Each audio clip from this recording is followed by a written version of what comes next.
Hi, Lisa. It's wonderful to have you on the Screenagers Podcast. Hi, Delaney. I'm so glad to be here. Thank you for having me. I know in your book, The Emotional Lives of Teenagers, I should say your most recent book, which is fantastic. I know that you talk about what the research has shown about why having healthy conflict is really beneficial to our kids and teens. And can you explain why it's beneficial, what the research has shown? Sure. So we have to start with the premise that conflict is part of life, that in any relationship, we're going to run into a place where we don't agree.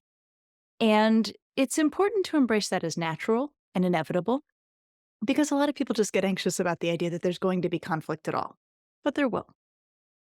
And what I unpack in that book and have written about also for the Times is that a healthy conflict is one where the parties try to see the situation from the other person's side.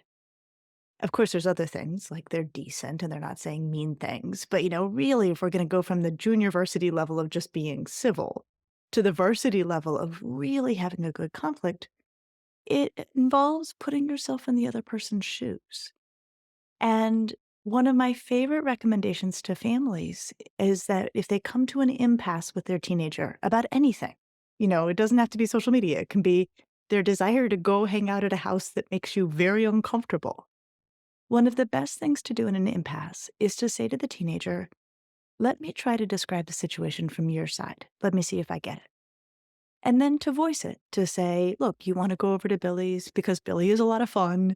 And you know that you're going to pull yourself out of any situation if it gets too dicey. And you're thinking we should trust you at this point. What are we missing? And asking the teenager to fill in anything that's missing. And then, if you are really earnest and really have done your darndest to try to see it from your kid's side, then to say to them, now you do that for me. How would you articulate what my concerns are? And teenagers are amazing. And if we have really done our part, many of them will say, okay. You know that whenever things get out of control, it's always at Billy's house that's going to happen. You heard about the party that was there 3 weeks ago where things did not go well. You are worried about my safety. Don't want anything bad to happen to me. And then the parent can say, yes, and this, and this. Now, this doesn't magically solve the conflict, but there's something enormously powerful about having to say the words oneself, about having to formulate the ideas and voice them through one's own mouth. And almost always in that moment, the impasse gets dislodged. And so this is a wonderful thing for families to use just in their day to day with their teenagers. But it also sets a standard for how we hope teenagers will treat others in conflicts and also what they will expect of others in terms of how they are treated. So I write books, but I also write social media posts. And I try to write everything in between, articles and so on.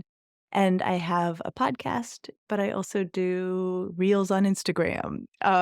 So try to do longer form, like Ask Lisa, the Psychology of Parenting is my podcast that I do with my co-host Rena Ninen. It's about a half an hour episode each week, but I also try to make much smaller bites available to families. And then I have a lot of content on my website that is there and searchable.